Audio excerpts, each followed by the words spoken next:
Chapter 1. The Feud. "I will not fight," said Samson, "but nobody should insult me if we see any Montagues. They had better be quiet." "Or what?" asked Gregory. "I'll kill them all." "All?" Gregory stopped walking and looked at his friend. "Every one of them," said Samson. "If they are Montagues, then I'll fight them if they say something to me." They began to walk on toward the square. "What if one of the Montagues' dogs barks at you?" Gregory asked jokingly. "Then I'd fight with it." "What about women?" This time, Samson stopped, as if to think about the question. "It's all the same. If they are Montagues, they are my enemies, and they will know I'm angry." "So you'd fight with the women?" "I didn't say that," Samson explained. "I said they'd know I'm angry. I'd fight with the men. After beating them, I would be kind to the women." "You mean you'd charm them once the Montague men were gone?" "Yes, I guess so. But that's not really showing them that you're angry, unless you think charming the women is the same as fighting the men." "Isn't it?" Samson answered. "Either way, it's about showing the Montagues who's the boss. I'll beat the men with swords, the women with smiles and pretty words. It's all the same." "I wish it were the same," said Gregory, seeing two servants from the Montague family approaching from across the square. "Then you could just smile and say kind things to these two and be satisfied." Samson watched the two men strut through the square. "I can think of nothing kind to say." The two men began to walk towards Samson and Gregory, looking at them with angry eyes. They were making nasty remarks among themselves about Samson and Gregory. Gregory gave an unnatural smile as the two passed by. Samson did the same, but he could not hold in his hatred. As soon as the men passed, he stuck out his middle finger and went, "Ah!" The men stopped and turned. "Are you giving us the finger, sir?" said one of them. Samson whispered to Gregory, "Is the law on our side if I say yes?" "No." "Then no," stated Samson. "But I saw you stick out your finger," said the man named Abraham. "And I heard you make a noise," said the other named Balthazar. "Then I stuck out my finger, sir," said Samson innocently, "and I made a noise. What about it?" "That's just like a man from the Capulet family, isn't it?" said the other man, making rude gestures to honest people and then too cowardly to confess to it. "Just like a Capulet," agreed Abraham. "Cowards, every one of them." "There's no reason to call anyone a coward," said Gregory. "I'll show you who's a coward," said Samson. As he grabbed his knife, he accidentally pushed Gregory into Abraham. "You saw that, Balthazar? He attacked me," shouted Abraham. It was too late to keep the peace. All four men wrestled in the street. A crowd gathered and began shouting and cheering. Benvolio, old Montague's nephew, heard the fighting. He didn't really like the feud between his family and the Capulets. He knew that all this hatred would only result in death, and death in more hatred. But he knew the only way to stop the fighting was to jump between the angry men.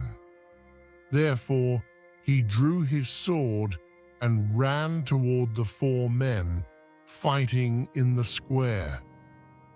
"Peace! Put your weapons away," Benvolio shouted as he pulled the men off each other.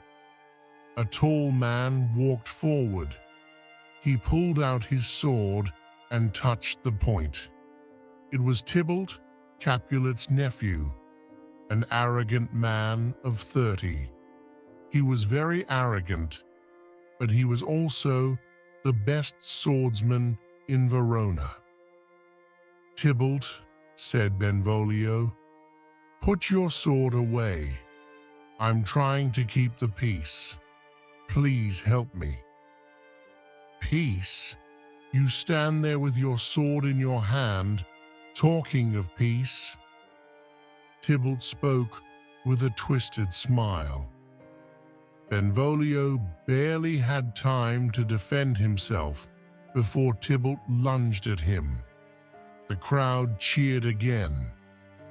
"Kill the Montagues," yelled some. "Kill the Capulets," others yelled. "Kill them all," yelled more. "Kill the Capulets?" murmured an old man who was walking out of a nearby church. It was Capulet, holding onto his young wife's arm. "Give me my sword." "Sword?" his wife scolded. "You need a cane, not a sword." "I know it's Capulet." Another old man hobbled across the square. It was Montague. "Lead me over to him," he said. "How can you fight? You can barely walk," said Lady Montague. Then the crowd went silent as some horses neared. Aeschylus, the Prince of Verona, and his soldiers rode toward them. He circled Tybalt and Benvolio. The onlookers hurried off. "Rebels!" roared the prince. "Throw your weapons to the ground." Tybalt and Benvolio did as the prince commanded. "Now," Aeschylus said, "where are the people responsible?"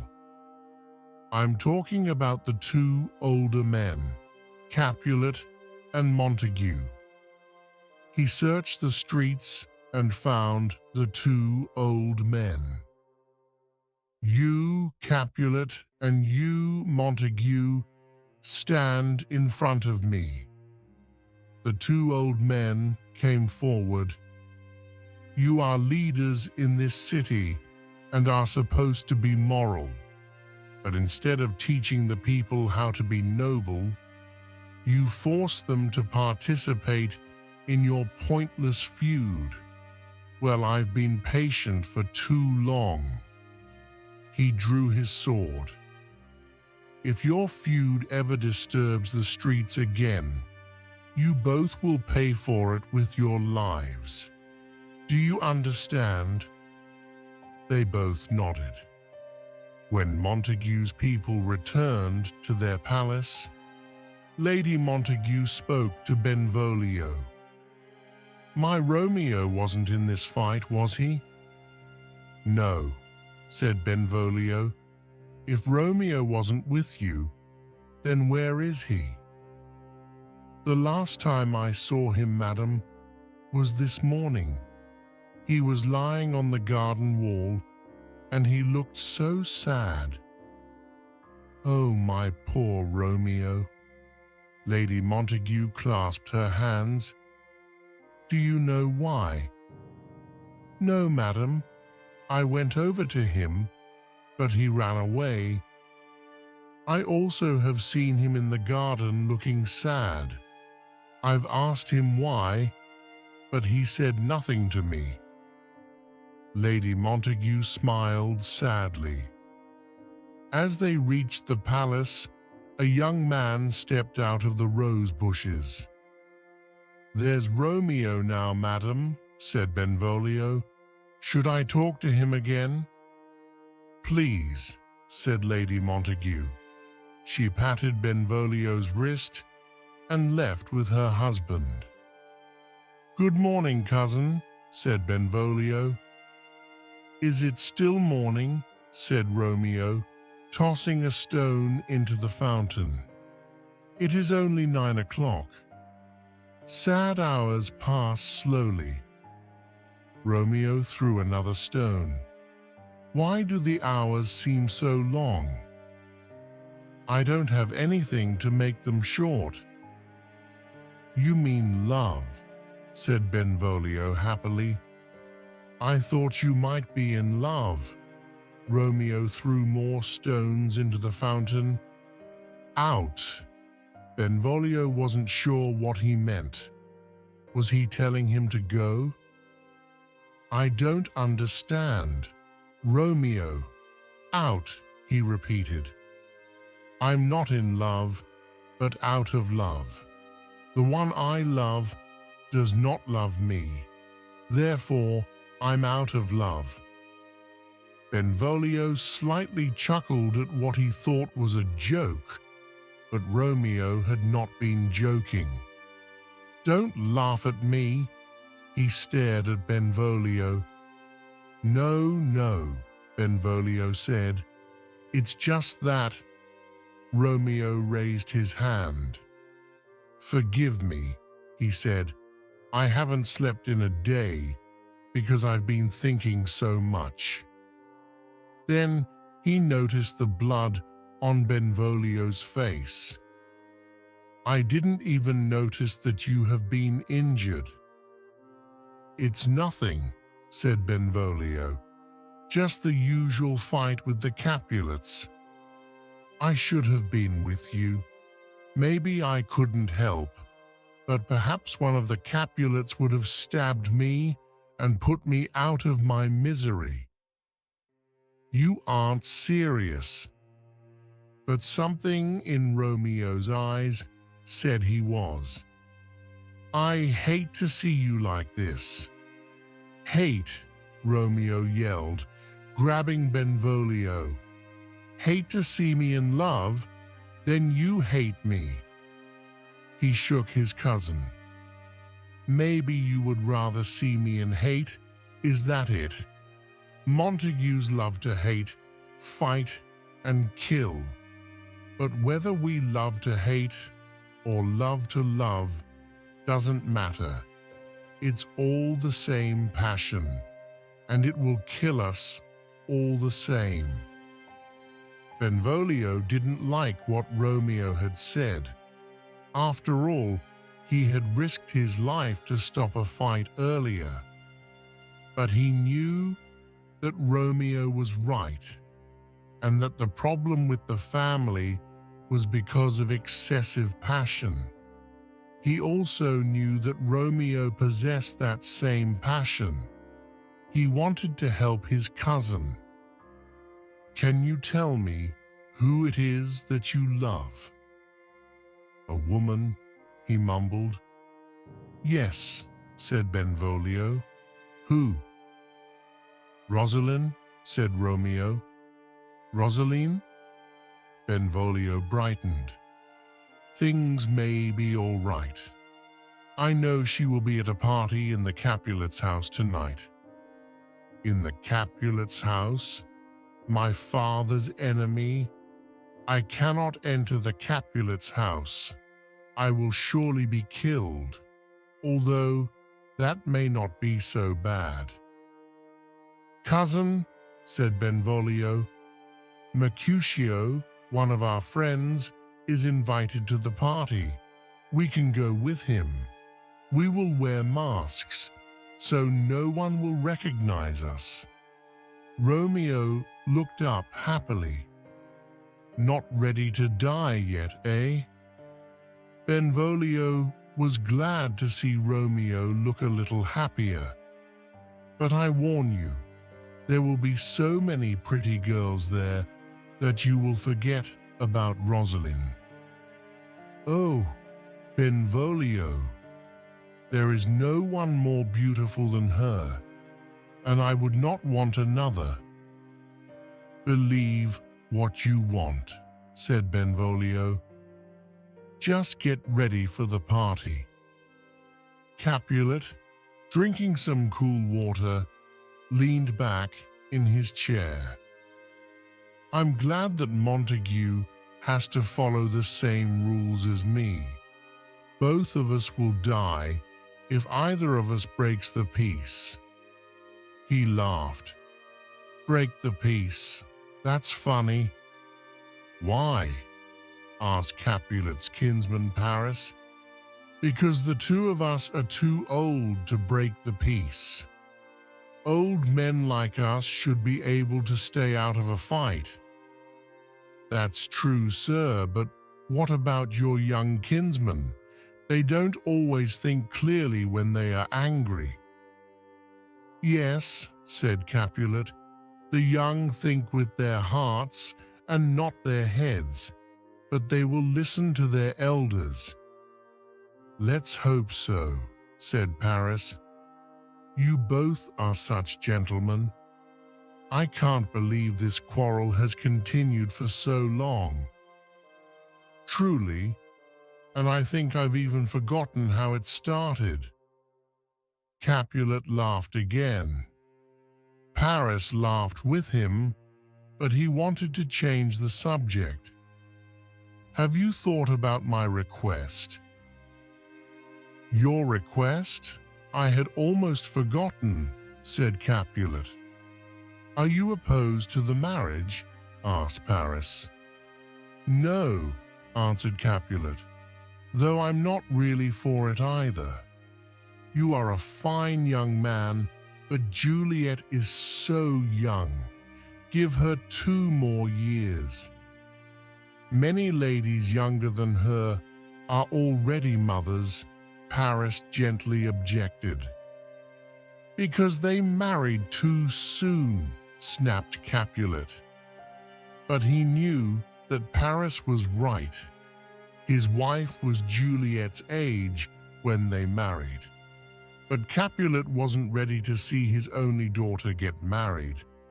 However, there was no reason why she shouldn't get married. After all, she couldn't stay his little girl forever. I think I have upset you, said Paris. You are her father, and you know what is best for her. Wait, said Capulet. Paris stopped. I will agree to the marriage, said Capulet, but the final decision is hers. Come to the party tonight. If she agrees to marry you, then you will have my blessing. Thank you, I will, cried Paris as he walked out of the room. Alone, Capulet looked out the window. He imagined Juliet falling in love, just as he had done. Then he went to sleep. Chapter 2. Love at First Sight. Nurse, called Lady Capulet. Coming, madam, yelled the nurse as she ran down the stairs. Where's my daughter? Demanded Lady Capulet. Where are you, Juliet? The nurse shouted up the stairs. Juliet appeared at the top of the stairs. Her long black hair looked beautiful. Now, began Lady Capulet, you are old enough to get married. So tell me, Juliet, how would you like to be married? Juliet thought the question was awkward. She didn't want to defy her mother, so she chose her words carefully. I've always dreamed of getting married, she said politely, but I'm still too young to think of marriage. Lady Capulet knew this would be difficult, so she spoke directly. I will be brief.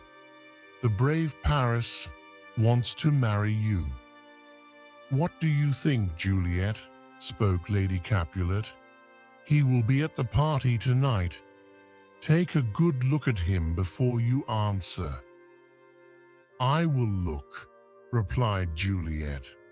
Lady Capulet couldn't tell if Juliet was happy and wondered if she could love Paris. Come on, yelled Mercutio to Romeo and Benvolio. We're going to be late.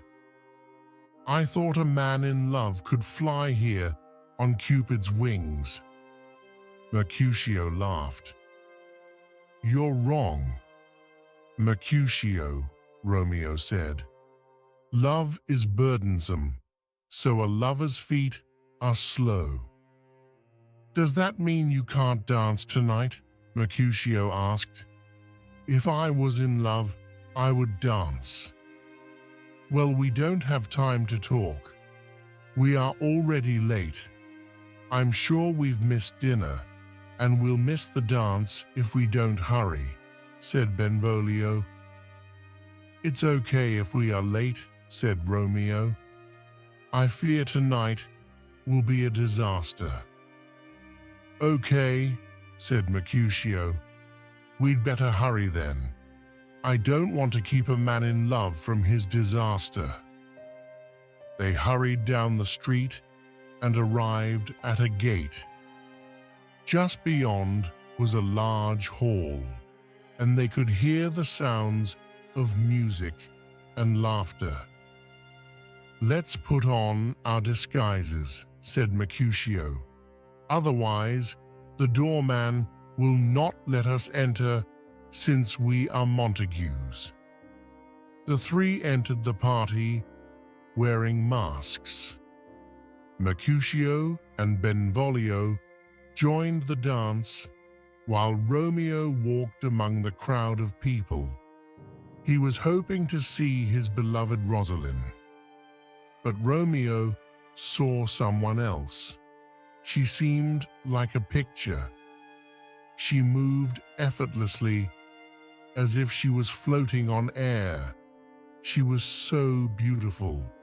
She was like an angel. She is so beautiful that she makes the stars shine bright. Romeo mumbled to himself. He walked as if in a trance. Was I really in love before now? He asked himself. No, he answered aloud. No, I have never really seen beauty before tonight.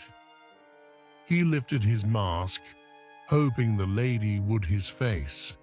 She did. What's the matter? Asked Paris as Juliet stopped dancing. Nothing, she answered. Something is in my eye. They continued dancing, but Juliet couldn't stop looking at the person she had just seen. Neither could her cousin.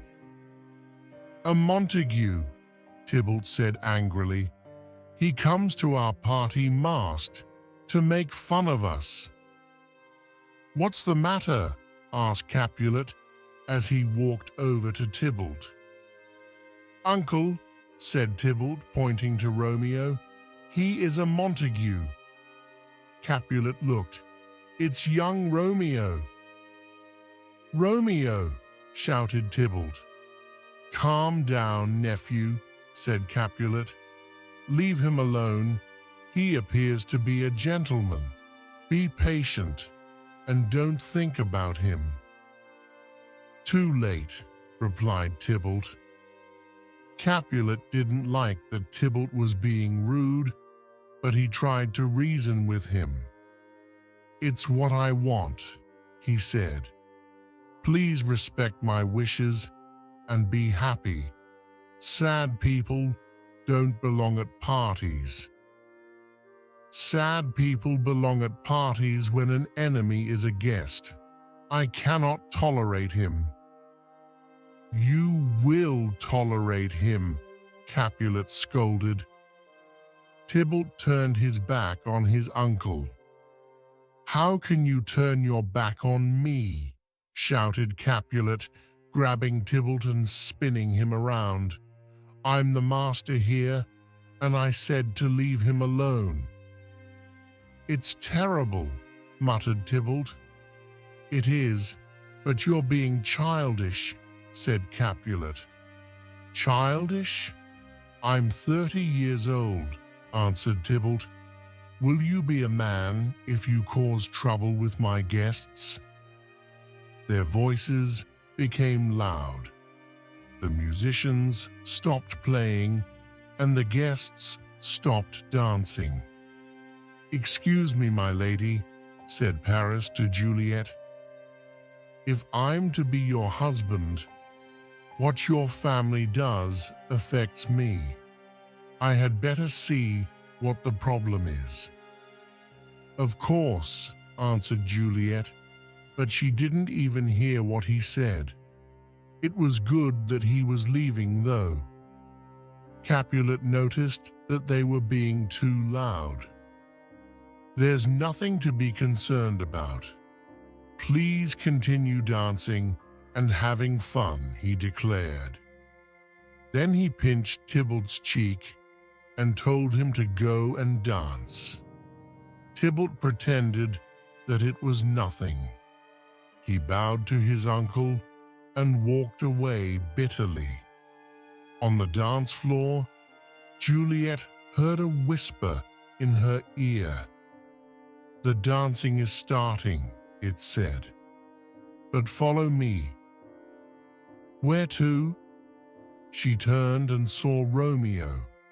Even with a mask on, he was the most handsome man she had ever seen. She followed him to a private spot.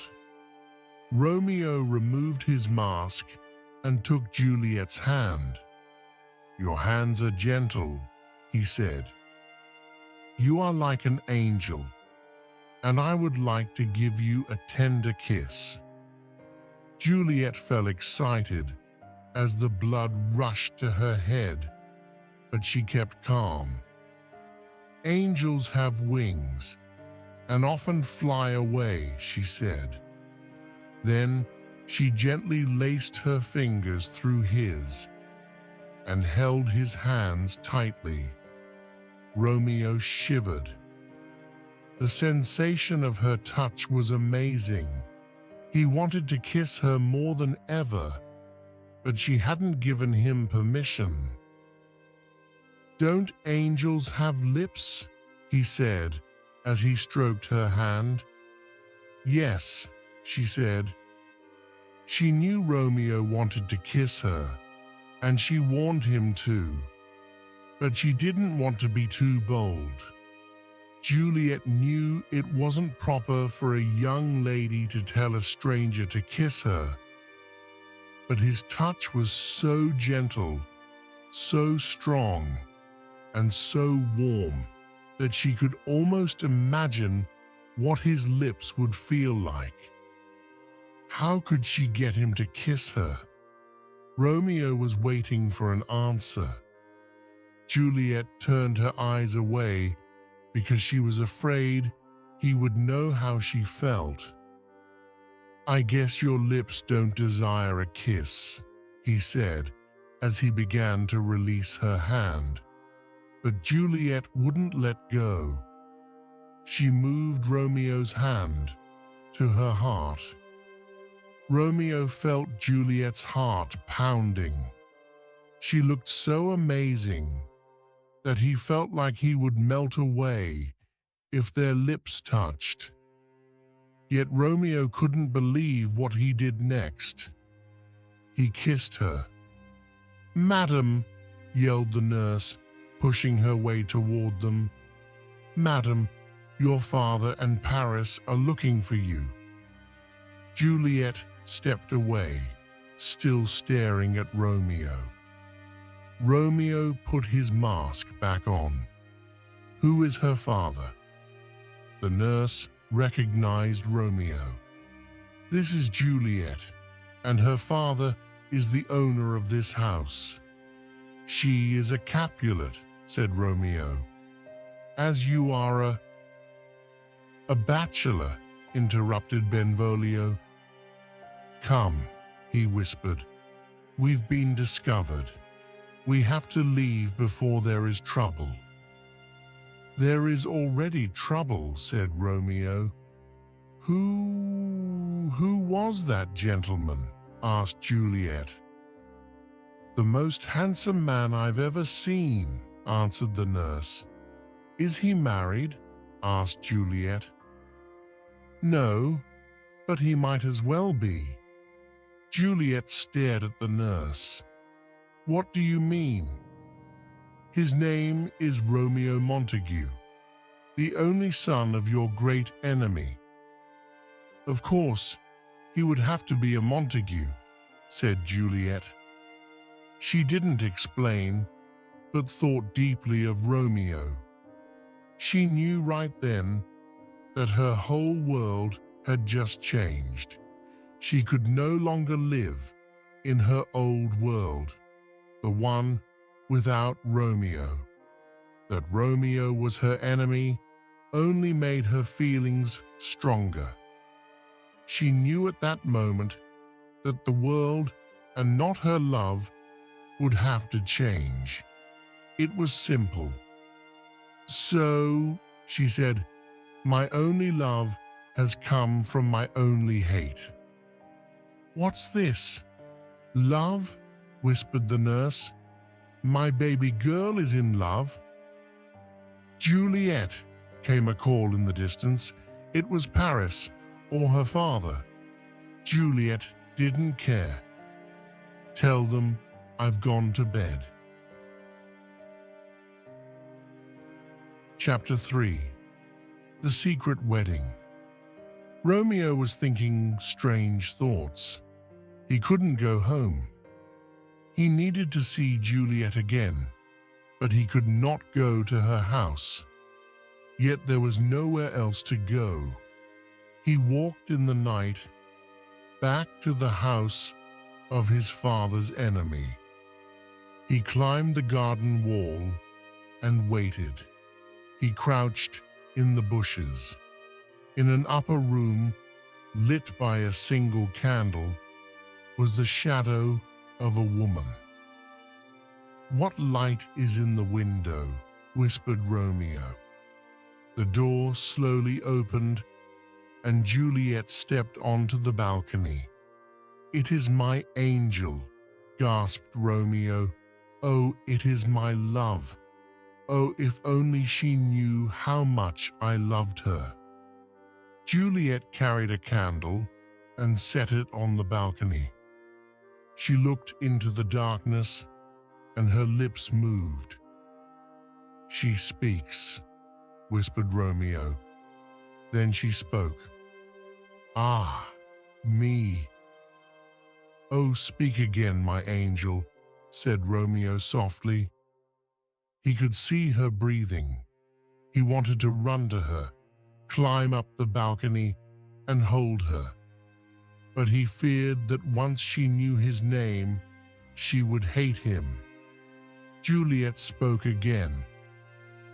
"Oh, Romeo, Romeo, why are you my sweet Romeo? Forget that you are a Montague. If not, just say you love me, and I'll no longer be a Capulet." Romeo fell backward. Had he died? Was this heaven? He stood and looked. Juliet was still there. "It is only your name that is my enemy," Juliet said. "What's a Montague? It's only a name, and a rose would smell just as sweet if it was given another name. Romeo, forget your name, and be only mine." Romeo couldn't endure it anymore. "I will be only yours," he cried, coming forward. "Just be my love, and I will never be Romeo." "Who's there?"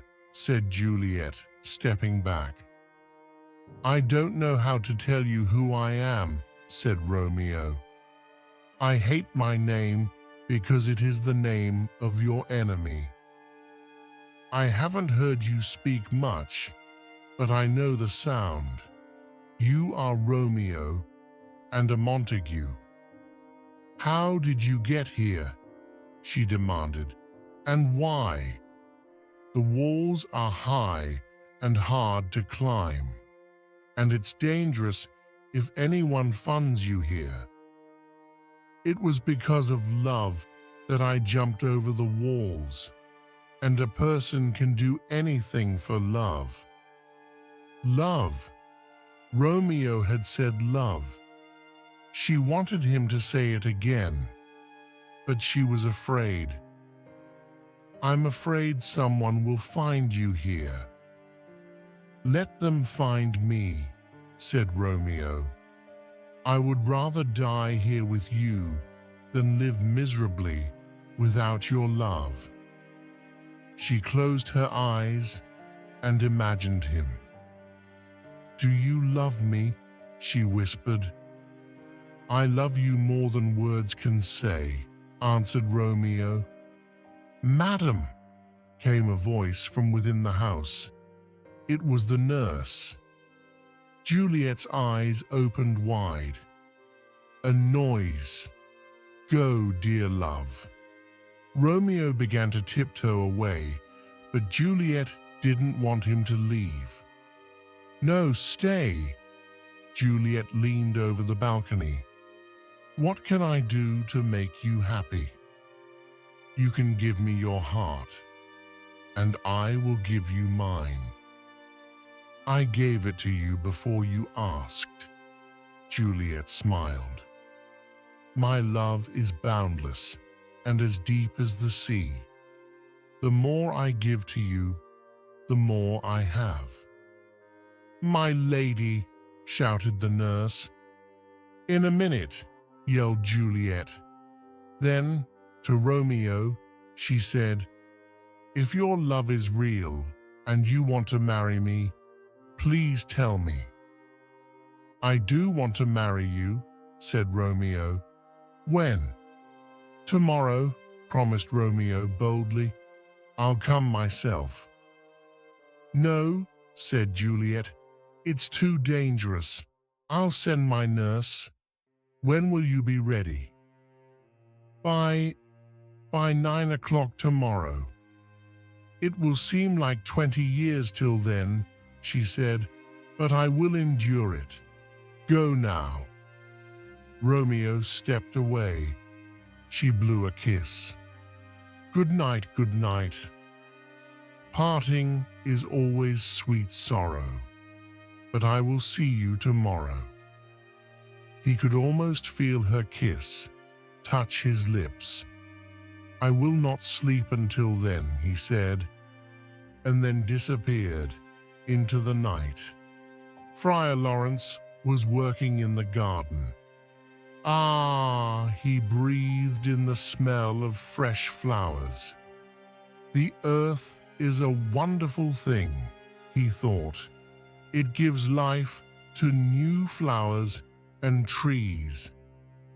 He pulled a pair of scissors from his pocket and began to prune the flowers, humming as he worked. "Good morning, Father," came an urgent voice. Friar Lawrence turned and saw Romeo. "My boy," he said, "what are you doing up so early in the morning? I've never known a young man to wake up so early." He smiled warmly. "Or maybe you did not go to bed last night." "I didn't go to bed, but I got the sweetest rest anyway." "Were you with Rosalind and resting without sleeping?" Friar Lawrence asked. "Rosalind? I have forgotten all about her." "That's good, my son. But then where were you?" "Dancing with my enemy," Romeo exclaimed. That's where I forgot about Rosalind and learned what true love is. Friar Lawrence rubbed his eyes. You're confusing me, Romeo, he said. Speak directly. I love Capulet's daughter, said Romeo, and she loves me. We've just met, but our love is everlasting. We have sworn to marry. You must marry us today. Marry you? Friar Lawrence shook his head. You cried for Rosalind only yesterday. Now you say you will marry another? Didn't you scold me for loving Rosalind? I scolded you for idolizing her. Didn't you tell me not to love her? Yes, but not to fall in love again so quickly. You are too passionate. Don't we all live by passion? We live by reason, insisted Friar Lawrence. We die by our passions. Well then, praise me for being reasonable.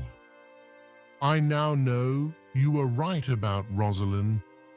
I wasn't in love with her, but Juliet is perfect, and it's reasonable to love perfection, right? You must marry us. Friar Lawrence looked out at the sunrise. He couldn't believe what he was hearing.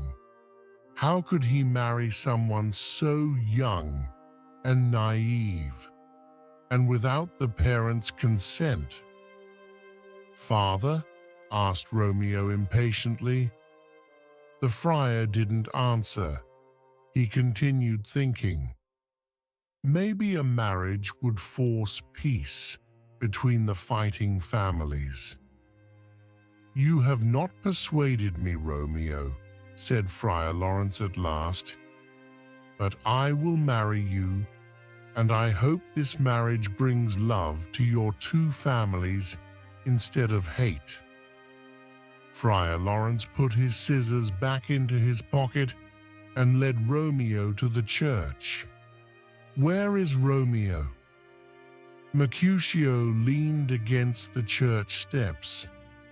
You said he wasn't home when you got there. No, answered Benvolio, but Tybalt has sent a letter to him. A challenge to fight? Asked Mercutio. Benvolio kicked a stone. I'm sure Romeo will accept the challenge. Then Romeo will die, said Mercutio. Tybalt is an excellent fighter. Benvolio knew Mercutio was right, but Romeo was no coward. If Tybalt challenged him, Romeo would accept, and then Romeo would be killed. Benvolio didn't want to imagine that. I'd feel better if we knew where he was, said Benvolio. There is our poor lover now, pointed Mercutio. Romeo, cried Benvolio. Why did you run away from us last night? Asked Mercutio. I'm sorry, said Romeo. I had something very important to do. What were you so concerned about? About our friend, said Mercutio. He's been so worried about love lately. We thought he might have done something terrible. Have you seen the letter, Romeo? Asked Benvolio. Letter? Yes, said Mercutio. From the house of Capulet, your enemy. Romeo's eyes lit up. From the house of Capulet. What did it say? Why do you sound excited? Asked Benvolio. Is it news? Asked Romeo. I'm so in love. It seems like 1,000 years since I last heard her voice. Where is the letter? What do you mean, her voice? Asked Benvolio, puzzled. He's crazy, said Mercutio. And I must be too. He rubbed his eyes. Is that an elephant coming toward us? They all looked up and saw Juliet's nurse walking toward them. Oh, I see, said Mercutio, loud enough for the nurse to hear. It's just a fat lady. Fat lady.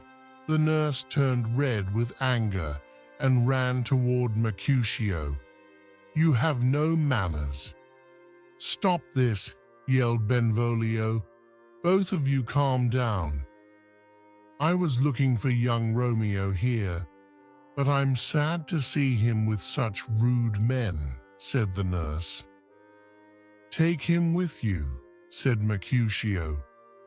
A man in love is not good company for bad-mannered men like us. What can I do for you, madam? Asked Romeo. Can I talk to you in private, sir? Asked the nurse. They stepped aside. The nurse studied Romeo. My young lady has told me everything. I have a message from her. But first, she is so young. So do you only pretend to love her? Pretend? Protested Romeo. I cannot pretend. With Juliet, I have discovered myself. My heart, my mind, and my soul belong to her. The nurse no longer doubted Romeo. She looked into his dark eyes. He was so handsome, Romeo interrupted her stare. Are you happy with my answer? She blushed. My lady loves you, and she is very precious to me. What is important to her is important to me. Oh dear Romeo, she said, you're going to make Juliet very happy. Romeo smiled. I plan to, he said.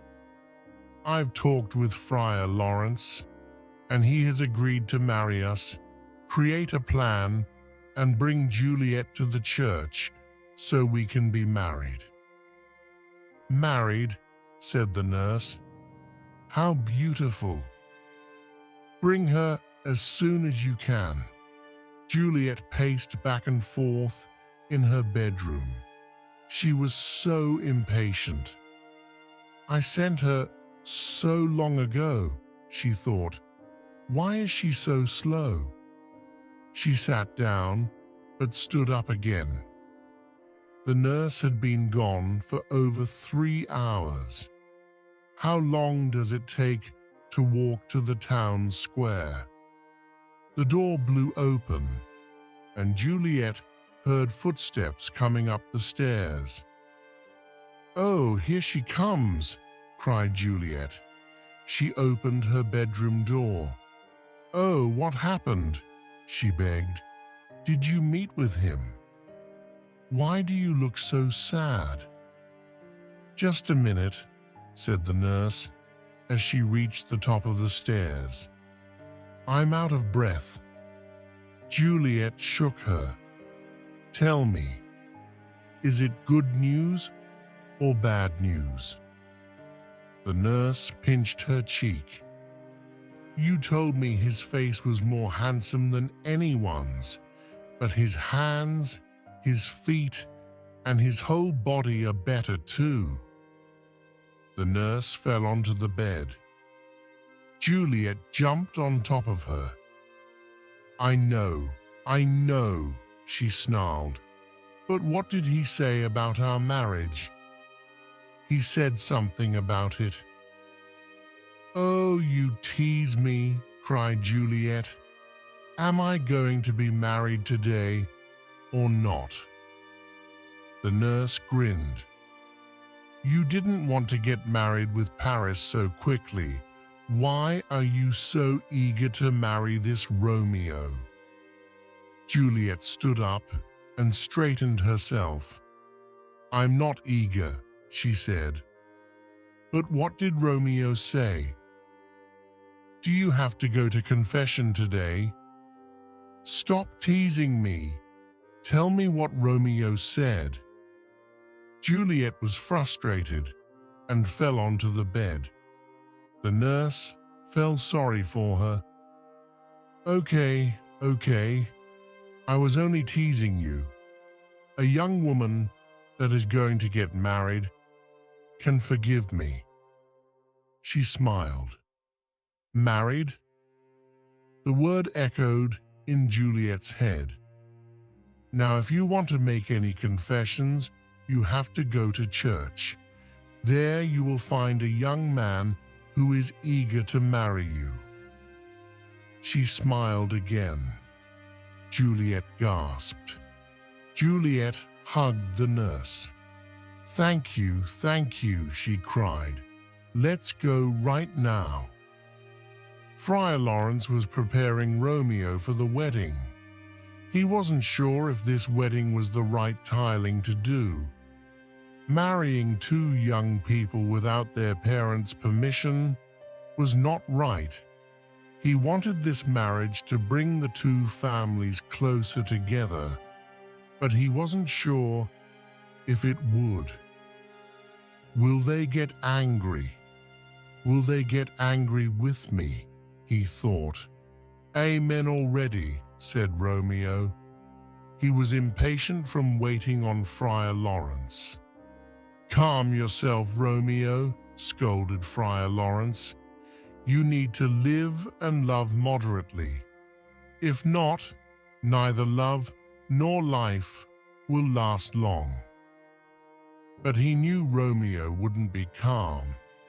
Neither would Juliet. Then Juliet came running toward the church. I should send both of them home, thought Friar Lawrence. But he knew he couldn't do that. Good afternoon, Father, sang Juliet. She jumped into Romeo's arms. Juliet, cried Romeo, holding her. Please tell me you love me as much as I love you, and how happy you will be after we are married. I love you so much that words can't describe it, she said, and kissed him.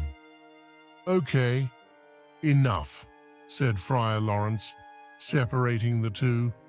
Let's hurry with the wedding. Friar Lawrence took them to the altar. Then he quickly performed the wedding ceremony. When he was through, he left them to pray, and he went to the garden to think. The nurse found him there. Romeo isn't welcome in Juliet's house, she said, nor she in his. What are they going to do? I haven't thought about that, replied Friar Lawrence. Maybe they can tell their parents soon. Father, the nurse smiled, they are newlyweds. They want to be together. You are like a mother to Juliet. You should have thought about this problem before the wedding, snapped Friar Lawrence. You married them, she replied. You should have thought about this problem too. They need our help, so how can we solve this problem? Asked Friar Lawrence. Their parents will kill us if they find out about this. We have to keep it a secret for a while, but we have to give these two time to be man and wife together. I'm sure they'll be okay after a while. Right, agreed Friar Lawrence. Take Juliet home. I'll help Romeo find a way to go into her bedroom tonight. That should solve the problem for a while. We'll worry about the parents later. Chapter 4. The Sword Fight in the Square. A messenger came and gave Benvolio some news. It was the Capulets. They were looking for Romeo. Tybalt is really angry, Benvolio said to Mercutio. I think we should get out of here. I won't go, said Mercutio.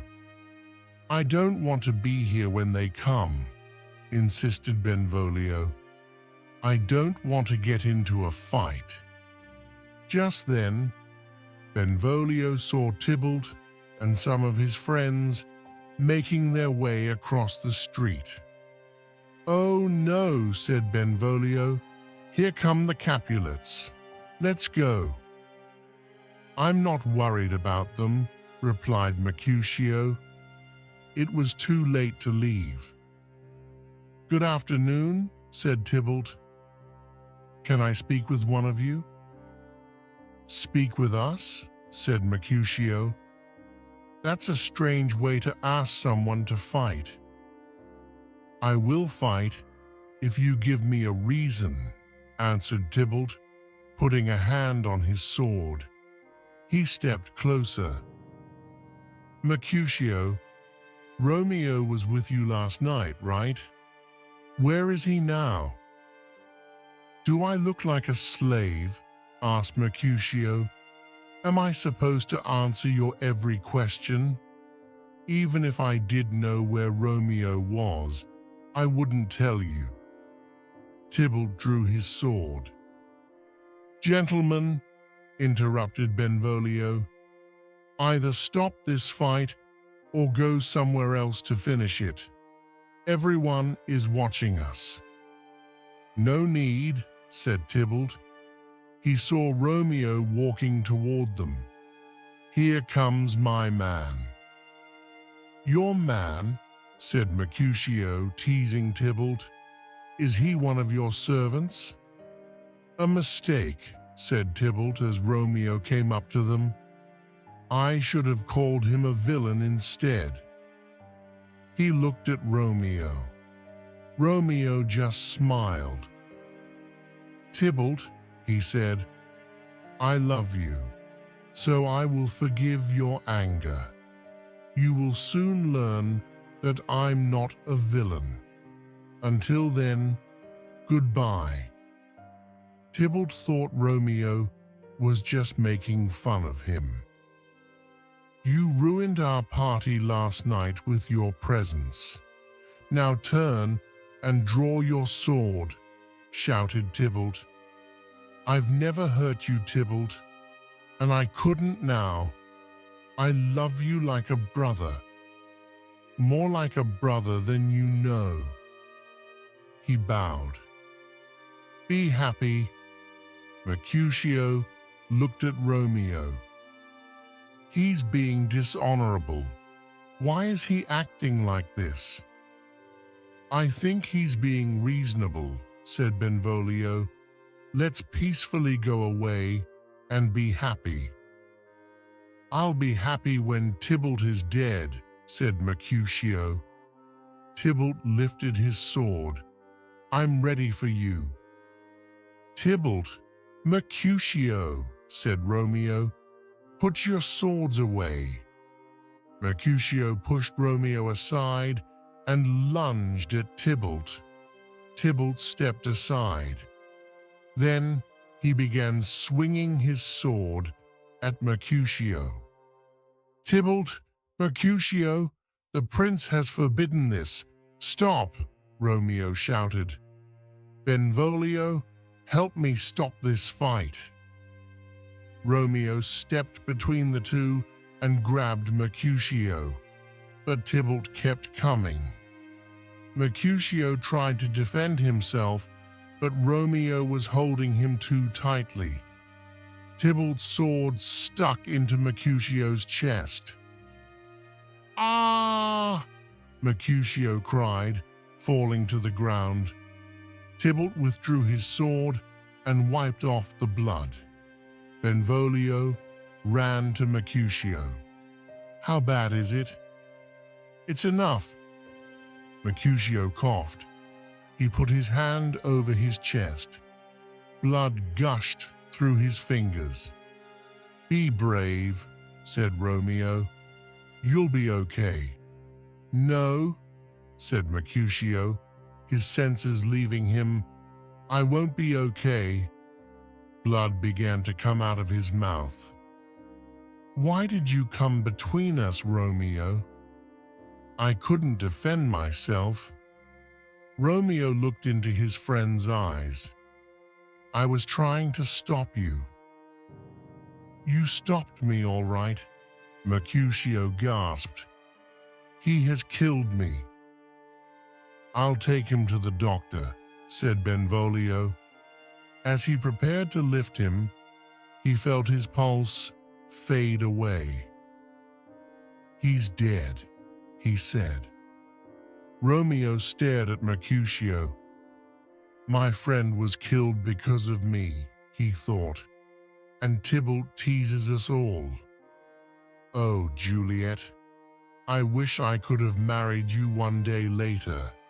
Then Tybalt would not be my cousin, and I could take revenge on him.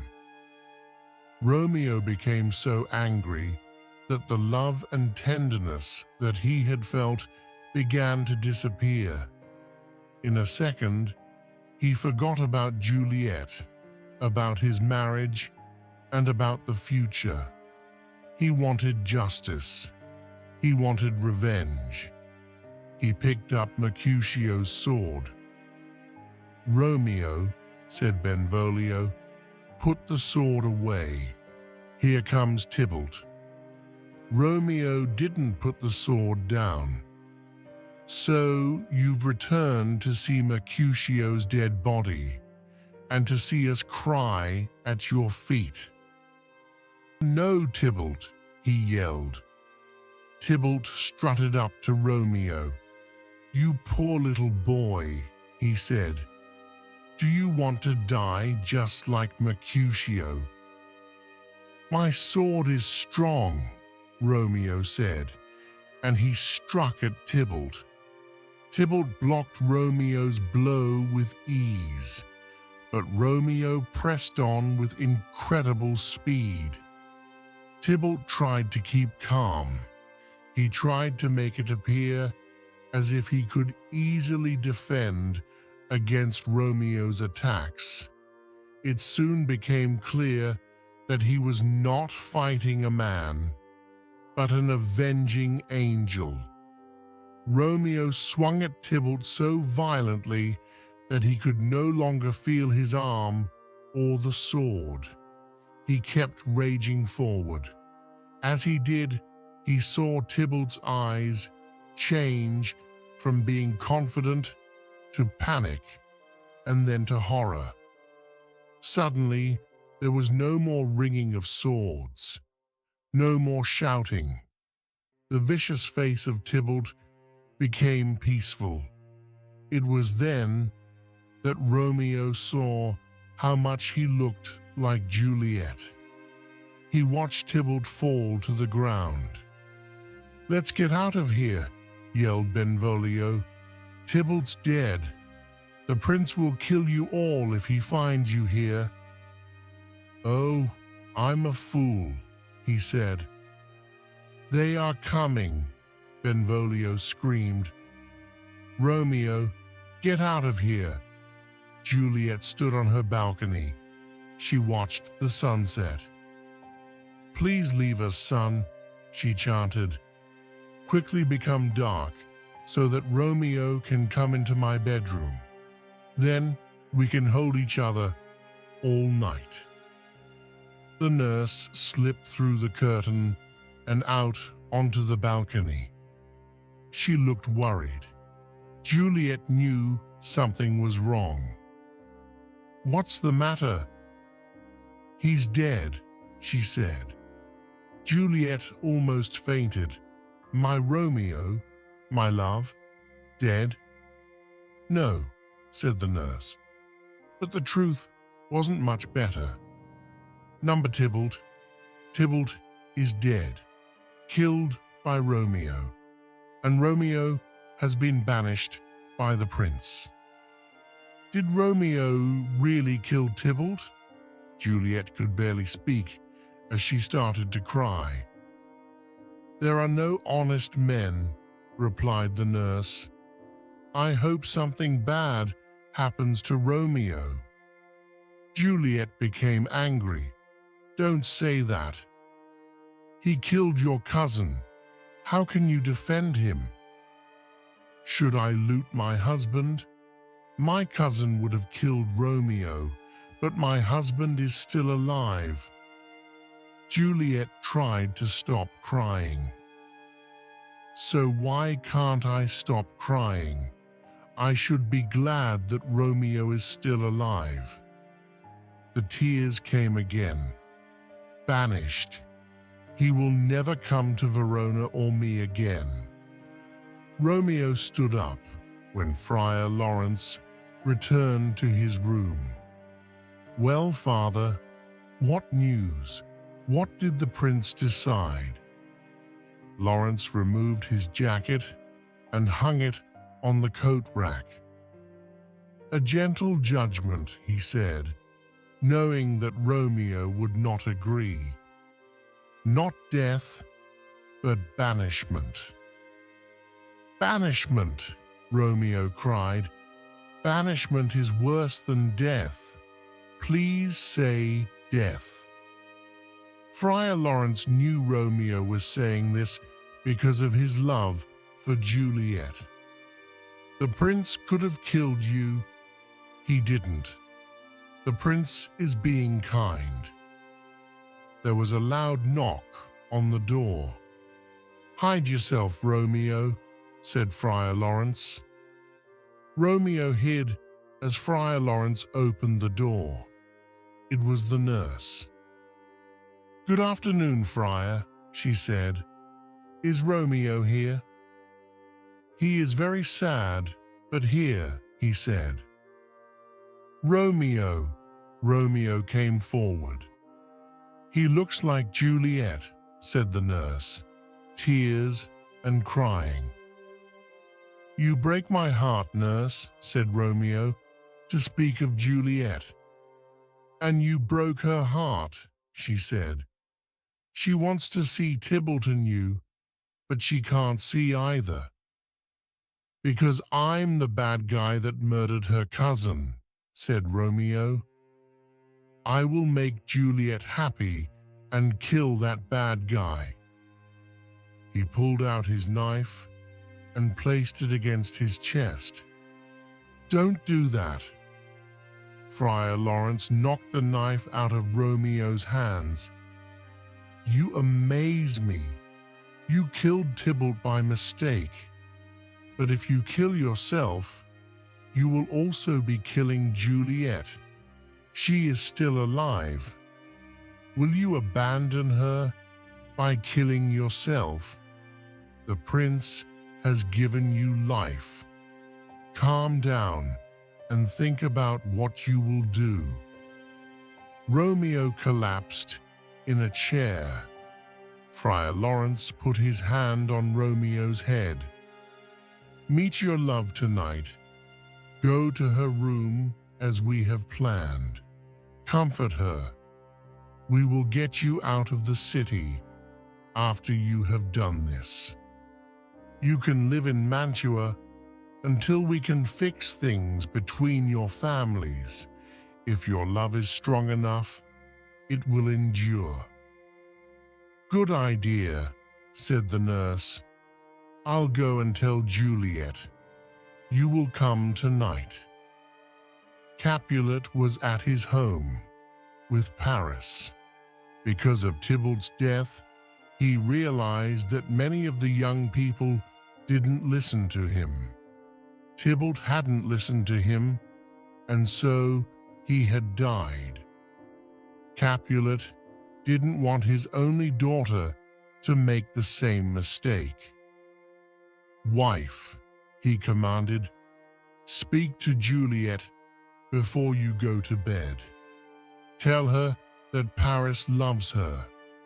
Tell her that on Thursday, 3 days from now, she will marry Paris." Lady Capulet bowed and left. "Is this okay with you?" Capulet asked Paris. "Of course. I only wish that we could marry tomorrow," he answered.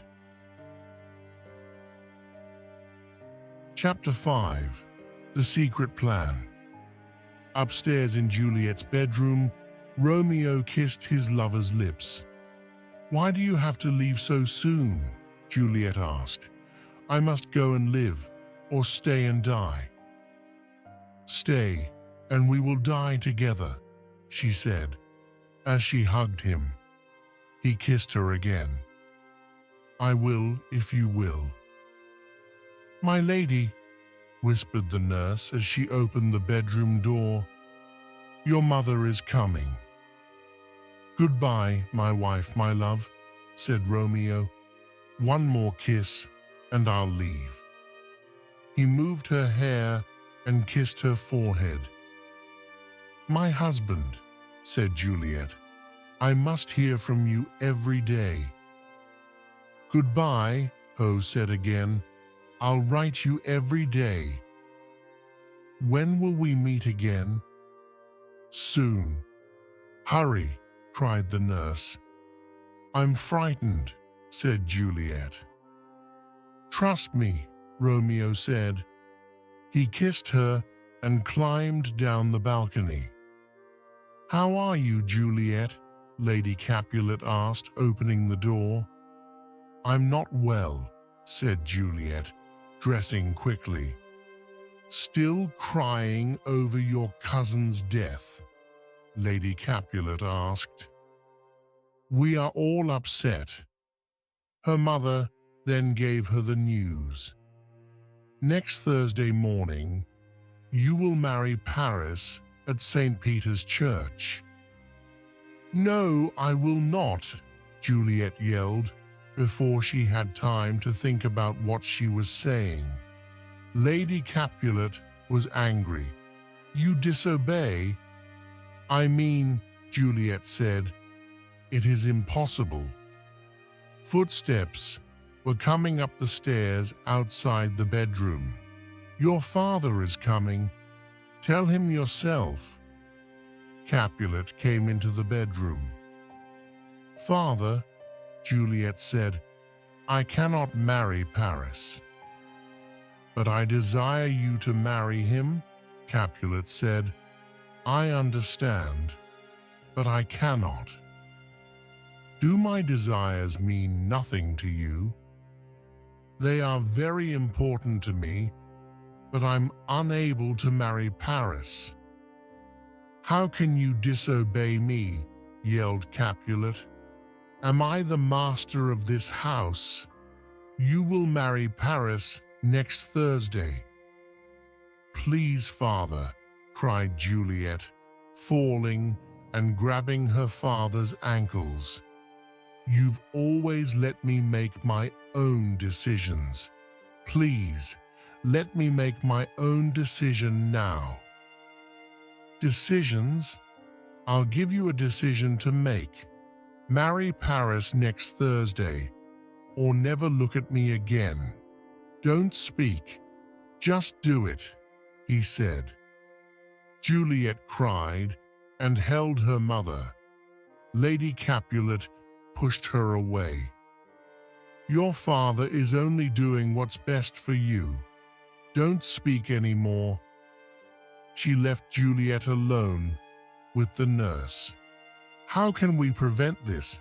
Say something. What can I do?" The nurse didn't have an answer. She knew if Juliet was gone, she would have no job and wouldn't be able to support herself. "Nurse," pleaded Juliet. "All right," she said. "Here is my advice. Romeo's banished and can never come back. He's the only one that knows you're married. Well, I know, and Friar Lawrence knows, but we won't say a word. Do you understand? If you marry Paris, only Romeo can challenge the marriage. But he won't, because he will never come back to Verona." Juliet was shocked. "Are you serious?" She looked into the nurse's eyes. "It's the only way," she said. Paris will make a lovely husband." "Thank you, nurse," said Juliet stiffly. "You don't have to say anything else. Go tell my mother and father that I will marry Paris." The nurse felt sick to her stomach as she watched Juliet go to the door and hold it open. The girl was like her own daughter. Juliet had come to her for help, and all she could do was lie. What was worse? Juliet knew that she had lied. "I said, I will do it, nurse," said Juliet, crossing her arms. "So you may go. I will go to Friar Lawrence in the morning and confess my sins." Meanwhile, Paris was at the church, talking to Friar Lawrence. "Thursday is too soon," said the friar. "That's what her father wants," said Paris. "But what does Juliet say?" "She is too upset because of her cousin's death," Paris explained. "But her father says she will marry me." "I'm sorry," said Friar Lawrence, "but you are hurrying this wedding, and you don't even know what Juliet thinks. I don't like it." "Friar Lawrence," came a voice. Friar Lawrence looked down the path and saw Juliet running through the garden. "Oh, someday she will call my name and run to me like that," said Paris. Friar Lawrence ignored him. "What is it?" She froze when she saw Paris. "Nothing, father," she said. "I have come to make confession." "Hello, Juliet," Paris bowed. Juliet bowed and looked at Friar Lawrence for help. "Paris," he said, "you must give us time alone." "Of course," he said. "Juliet, I will see you on Thursday."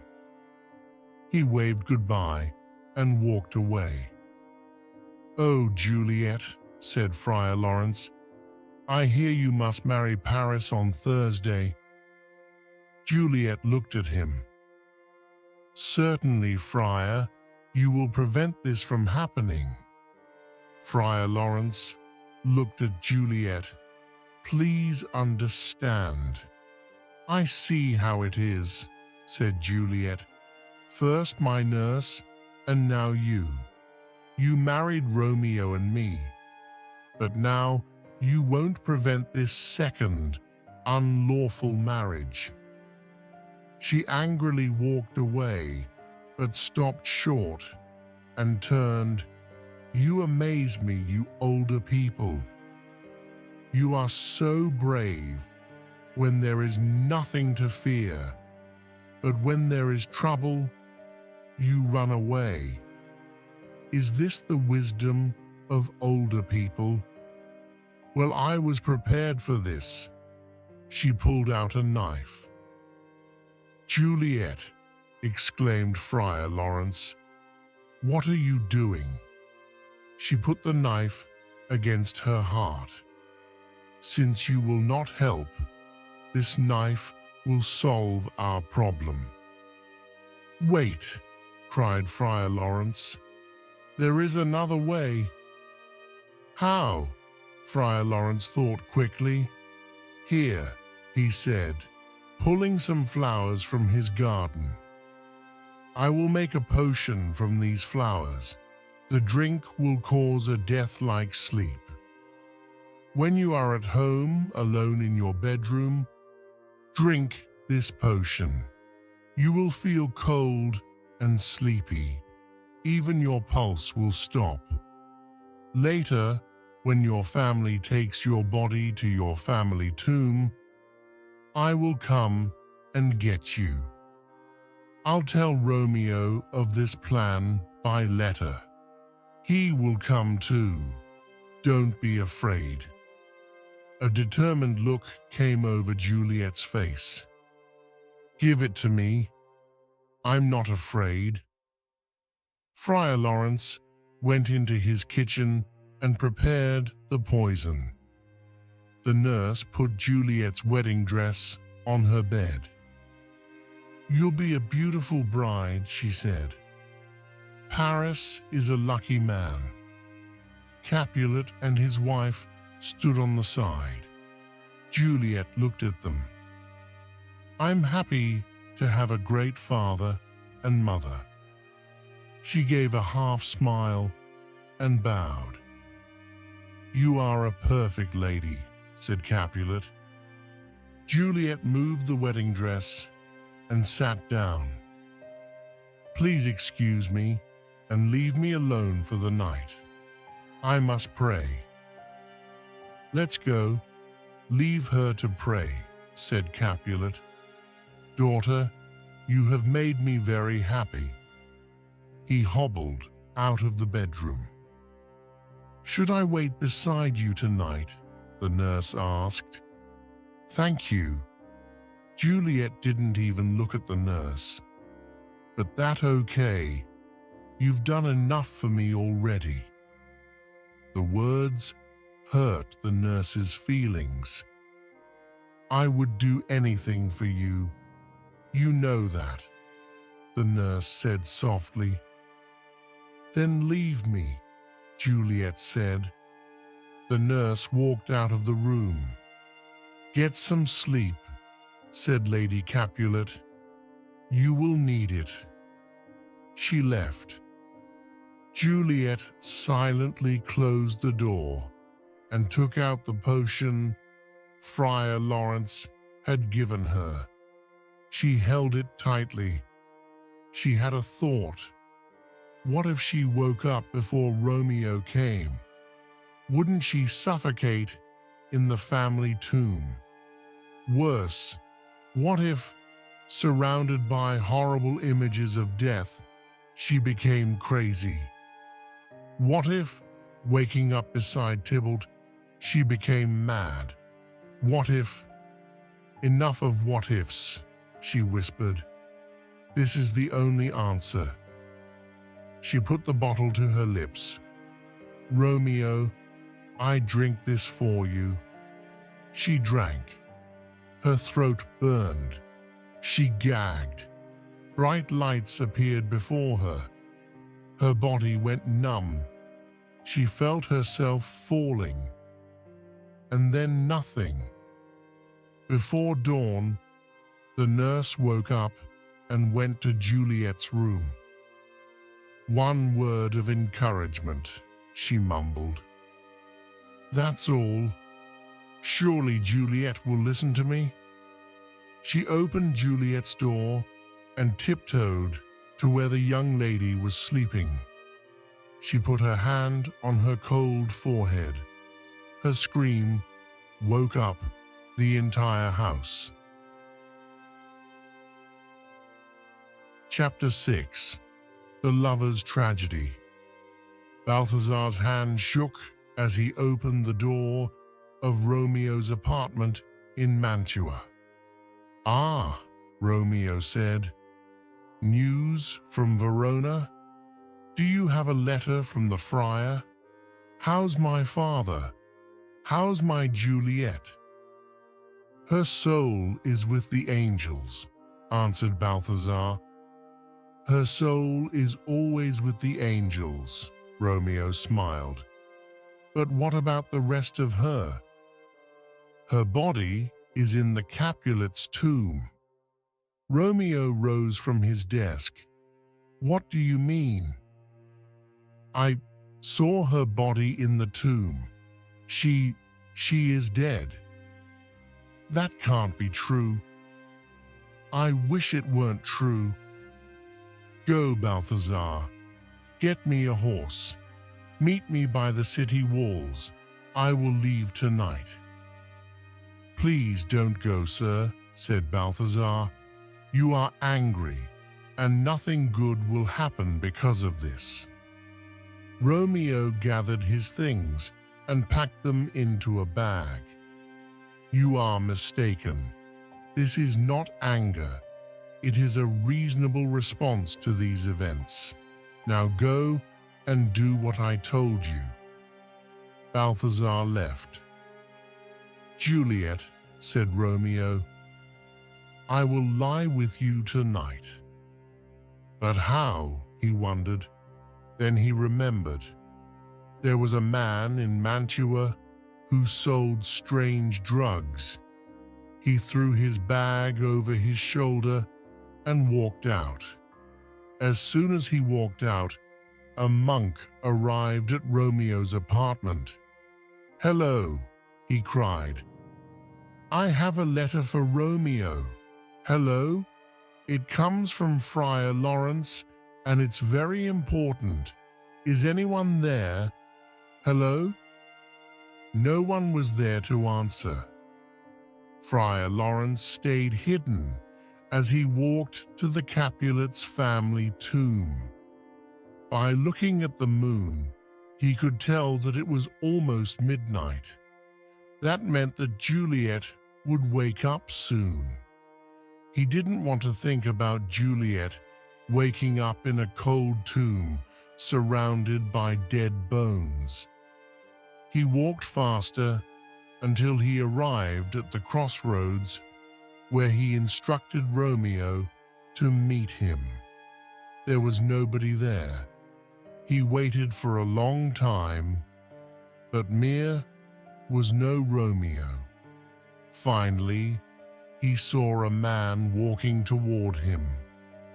But it didn't look like Romeo. Who else would be coming to the graveyard at this time of night, he thought. "Who's there?" called Friar Lawrence. "Friar Lawrence?" returned the voice. "Is that you?" "Friar John?" asked Friar Lawrence, squinting to see who it was. "Yes," said Friar John. "What are you doing here?" asked Friar Lawrence. "Where is Romeo?" "That's what I came to talk to you about." "Did you take the letter to Romeo?" "I never got the chance to," said Friar John. "I was stuck at the customs house. By the time I got to Mantua, Romeo was gone." "Oh no," said Friar Lawrence.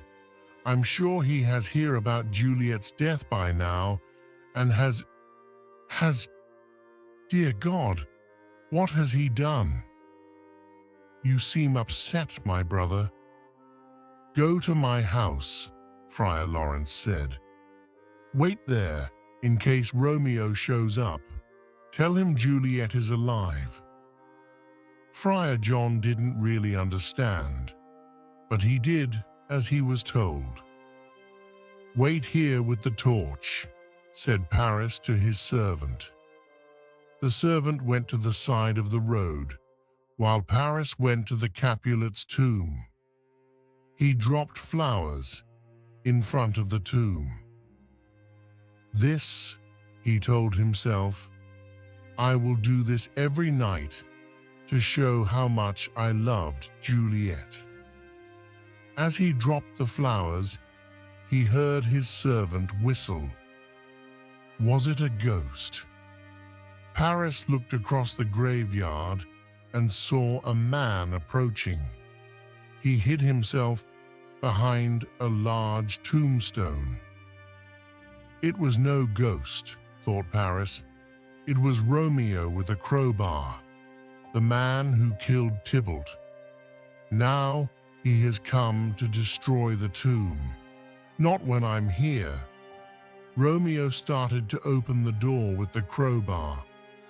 "Stop right there, villain," Paris commanded, stepping forward. "Don't try to stop me." Romeo said without looking up, "Leave me alone." The door groaned open. Paris grabbed Romeo by the arm.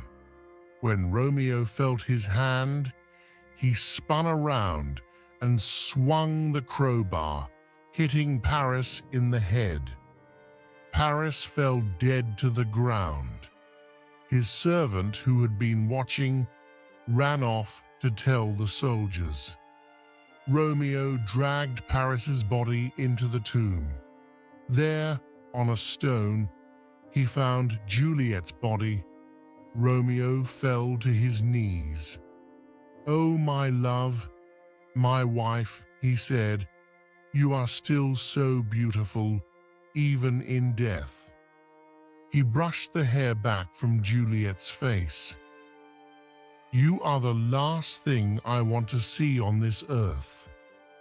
He pressed his lips against hers. Then he opened a small bottle. "Here is to my love," he said, as he drank the poison. The drug was quick. He placed his lips on Juliet's once more.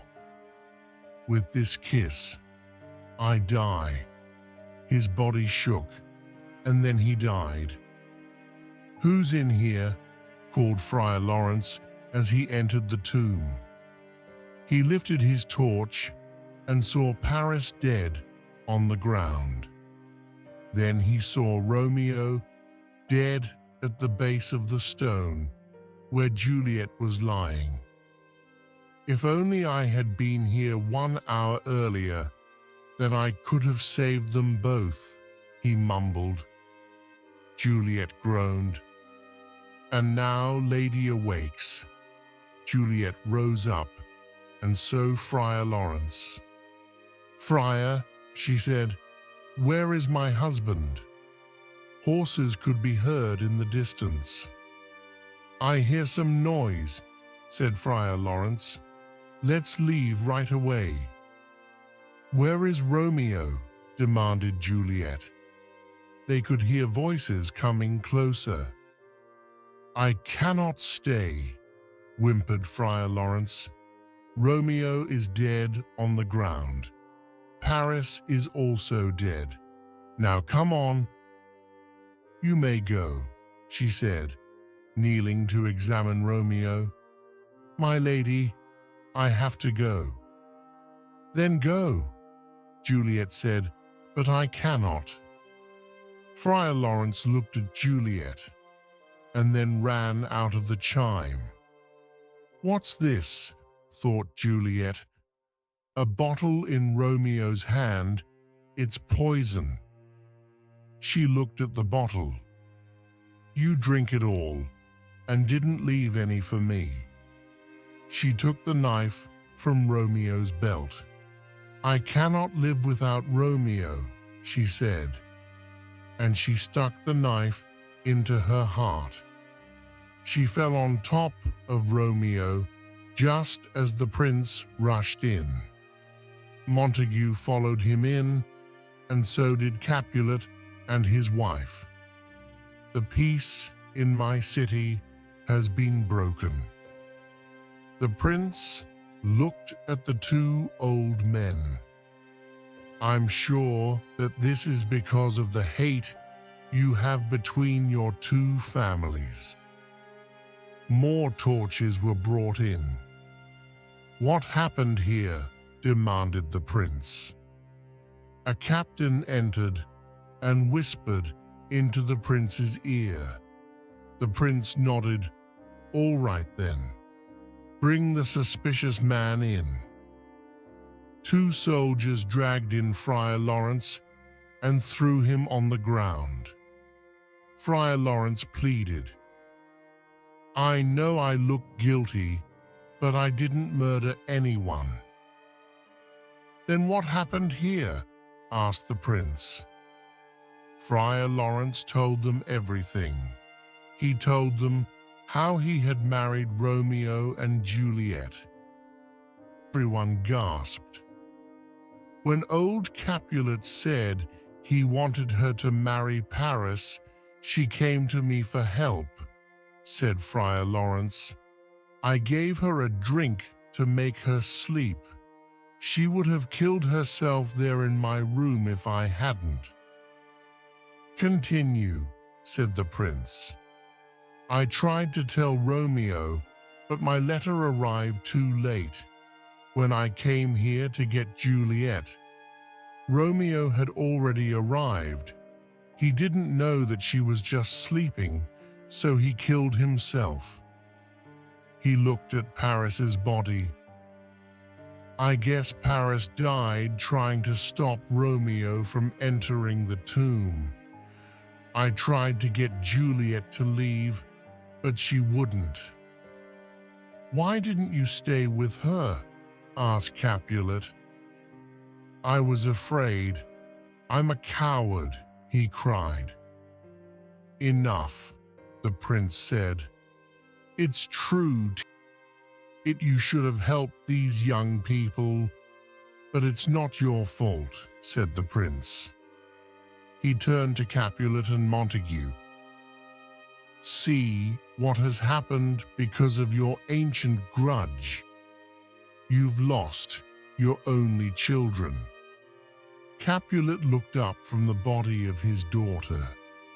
He saw his old enemy kneeling across from him. Brother Montague, he said, please forgive me for all of this hatred. Montague leaned across the bodies of Romeo and Juliet and put his arms around Capulet.